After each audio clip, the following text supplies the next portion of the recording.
Okey, hai, Assalamualaikum. Okey, untuk video seterusnya, saya cuba untuk ajar dan bagi tahu apa yang saya tahu mengenai proforma income statement. Okey, di sini kita ada beberapa step untuk kita lakukan dalam kita punya jawapan kita. Sebelum ni saya ajar proforma untuk balance sheet. Sekarang proforma untuk income statement. Okey, kita tengok soalan. Soalan saya pilih adalah Samsuriah. Okey, Samsuriah ni dia dah bagi dekat kita income statement. Okey, kalau before video yang sebelum kita tengok kan balance sheet kan yang saya tunjuk kan. Untuk balance sheet tu dia bagi balance sheet lah. Dekat sini dia bagi income statement sebab dia nak suruh kita buat income statement. So dekat sini perbezaan dia tak banyak pun. Cuma kita kena tahulah. Sekejap ya, saya highlight kan. Okey, kita edit dulu. Dekat sini dia dah bagi tahu projector sale dia sebanyak 1,330,000. Okey. Saya ni kalau angka banyak-banyak susah sikit nak sebut So maaflah kalau ada tersekat nak sebut tu. Okey. Assumption dia adalah 55 dan cash dividend dia adalah assumption untuk cash dividend lah maksudnya. Okey. So dua item tambahan. Okey. Sudah tak ada. Okey, dah habis dah. Item tambahan dah tak ada. So kita kena buat income statement. Cara kita buat adalah kita salin balik macam sebelum ni kan. Awareness ni banyaknya kita buat kat tepi lah kalau nak mudah kan. Kalau saya suka buat Excel. Okey. Kita buat kat tepi macam ni. Kalau kita print out ataupun kita tambah dengan dalam Microsoft kita, boleh. Mana-mana pun terpulang atas keselesaan masing-masing. So dekat sini saya salin balik. Di mana income statement ni kan. Okey. Di mana income statement ni. Okey. Saya highlightkan sekarang ni. Yang saya salin balik dah. Okey. Yang ni. Yang kita kena kira. Okey. Daripada sini sampai sini. Semua-semua ni kita kena kira lah. Macam mana kan. Okey. Dua kolom pertama ni adalah salin balik je. So. Teruskan kepada perbincangan.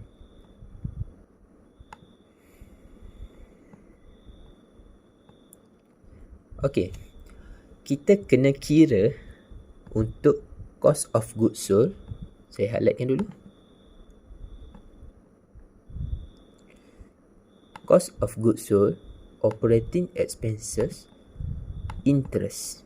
Tiga perkara ni kita kena kira untuk dapatkan percentage dia. Kenapa tiga perkara saja? Kalau kita tengok di sini kan, saya dah highlightkan di sini cost of goods sold, operating expenses dengan interest. Sebab ni tiga perkara ni dia kalau kita tengok before ni dia macam nama tajuk, faham tak? Nama tajuk dia. Di bawah cost of goods sold ni dia ada banyak anak-anak kecil dia. Contoh sale tolak dengan jualan, tolak dengan pulangan jualan. Dia punya anak-anak dia. So ni macam dia punya bapak lah tajuk dia kan. Lebih kurang macam tu lah. So saya nak bagi makna yang mendalam pun saya je yang faham maksudnya. Kalau pernah ambil account, faham lah cost of goods sold ni macam mana kan. Okay. So di sini kita kira percentage dia. Macam mana kita nak kena kira percentage dia. Di mana 600,000 ni, kita ambil angka dia tadilah 600,000 ni, 180,000 ni dengan 64,000 ni kita bahagi dengan lah 1,100,000. Datang daripada mana 1,100,000? Datang daripada sale. Faham tak? Kita kena bahagi dengan sale. Okay. Cost of goods sold kita kena bagi dengan sale, operating dengan interest. Tiga perkara ni wajib bahagi dengan sale.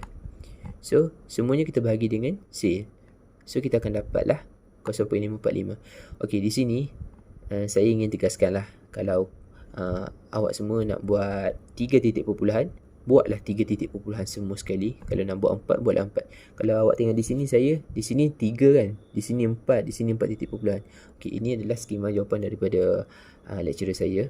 Saya ikut saja, tapi saya tahu dia dah bagi tahu sepatutnya nak lebih seragamkan dia, kita ambil. Kalau nak 3 semua, kalau nak 4 semua, jangan ambil 2. Better 3 atau 4 lah. Tapi prefer 4.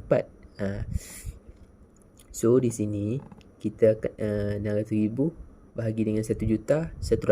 Saya tak kira sebab saya dah kira jawapan dia. So kita akan dapat 0.545. Kenapa 0.545? Sebab asal-asalnya 54.5% peratus tu saya bahagi terus dengan 100. So saya akan dapat 0.545 lah.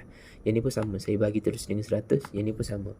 So saya akan dapat lah 0.582, 0.1636, 0.545. So tak ada apa-apa masalah dekat situ kan. So kita pun kira lah untuk proforma ni. Kalau korang perasan, okay, nampak tak? Dia dua kolom berbeza di sini. Yang sini kita kira untuk percentage saja. Yang ni kita kira untuk kita punya jawapan kita lah. Di mana percentage ni 0.545 ni kita darat dengan projected sale 1 juta ni 330,000 ni. Okay, kita tengok. Nampak tak projected sale yang saya highlightkan ni? Ni kita kira yang ni, kita wajib darat. Yang kita kira percentage lah. Yang tak kira percentage tu tak payah lah maksudnya. So 0.545 darab dengan 1 juta ni, so kita akan dapat 724. Sama juga dengan ni 0.16 ni. Kita kira yang kita kira apa yang kita dah dapat percentage tu. Kita nak mudahkan kerja je sebenarnya. Okay, kita kira yang ni dulu yang saya highlightkan. Okay, so yang saya tak highlightkan mestilah gelonggong kan, mestilah kosong jawapan dia kat sini kan. Kita tak tahu apa benda kita nak kena isi. Okay, jawapan dia seterusnya, di mana 1330 ni adalah projected sale yang baru lah. So kita ambil jawapan dia kat sini. Kalau before ni 1100 kan. Okay, yang sekarang ni adalah 1330. So 1330 ni kita tolak dengan 724. So kita akan dapat 605. Faham tak? Okay, untuk kita 605 ni adalah gross profit. Okay, item di sini kita tak perlu susah-susah nak kena fikir nak tulis apa untuk 605, nak tulis apa untuk 217. Tak perlu risau sebab dalam soalan kan dah ada kan gross profit. Sebab kita salin balik je sebenarnya. Kita ikut je flow semua-semua ni. Sebab kalau before ni pun, kalau kita tengok di sini kan, sale kita tolak dengan COGS ni kan, cost of goods sold, kita akan dapat gross profit. So samalah sini, sale kita tolak dengan cost of goods sold, kita akan dapatlah gross profit 605 150. Kita tolak lagi dengan operating expenses yang kita cari tadi. Okay, kita dapatlah 3872 kan, 387 kan. So kita tolak lagi dengan interest yang kita dah kira tadi. So kita dapatlah 310. Okay, stop sampai dekat EBT. Saya highlightkan warna biru. Stop sampai sini. Kenapa saya kata stop sampai sini? Sebab di sini dalam soalan tidak diberi taxes. Okay, dalam soalan, okay, pada tahun 2019 tak ada taxes, betul tak? Ni tahun 2018. Okay, di sini dia mengatakan bahawa projected sale 2019 1130 dia bagi tahu. Untuk dividen dia bagi tahu 55 semua kan. Tapi untuk taxes dia tak bagi tahu.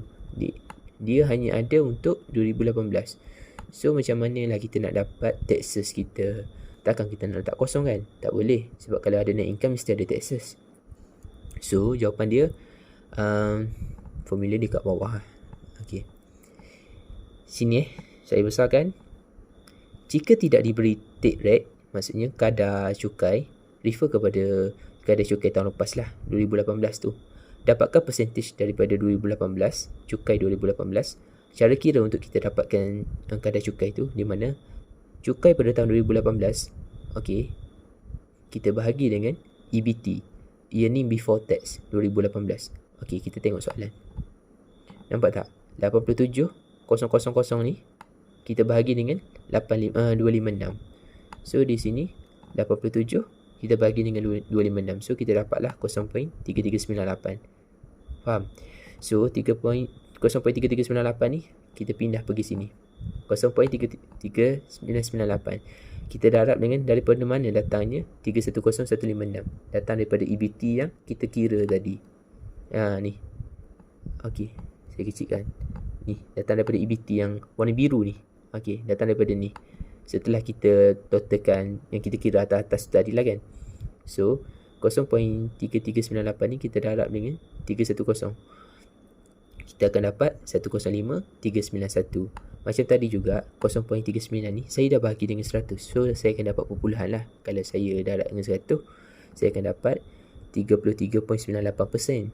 Sebab saya bagi dengan 1 lah, dia dapat 0.33 macam ni kan. So lepas saya dah dapat tax rate ni, 310 ni kita tolak pula dengan kadar cukai ni, dengan cukai ni kan, 105 ni kan. So kita akan dapatlah 204. Okay, net profit ni, okay, dia ada before ni. Sekejap saya tunjuk. Okay, net profit ni, kalau anda perasan lah di sini. Sekejap saya highlight kan, warna orange. Okay, untuk 3 perkara ni, dia tambahan yang kita kena tambah sendiri dan kita kena ingat. Sebab dekat soalan, faham tak? Dia bagi sampai net income, tapi net income kita tak kira kat sini. Faham tak? Maksudnya mana net income dalam ni? Tak ada. Kita ada sampai kat taxes sahaja. Okay, sebab kita nak cari return year ni. Okay, so net profit ni, net profit after tax. Faham tak net profit after tax ni macam mana? Net profit after tax ni, di mana EBT ni, earning before tax, kita tolak dengan taxes. Earning before tax ni dia net income sebelum tax. Earning before tax ni samalah, dia istilah dia. Dia banyak istilah dalam finance ni. So kita akan dapat earning after tax. Maksudnya EBT rasanya saya tak ingat dia punya kod dia. So ni net profit. Dia ada satu lagi, earning after tax, EAT macam tu lah, saya tak ingat. So kita akan dapat 204, di mana 310 tolak dengan 105 lah, kita akan dapat 204 ni. So kita tolak dengan cash dividend yang telah diberi 55,000 dalam soalan. Okey, dalam soalan mengatakan 55,000. Okey, jelas 55,000. So kita tolak. So bila kita tolak dengan 55,000, kita akan dapatlah return year ni 149,765.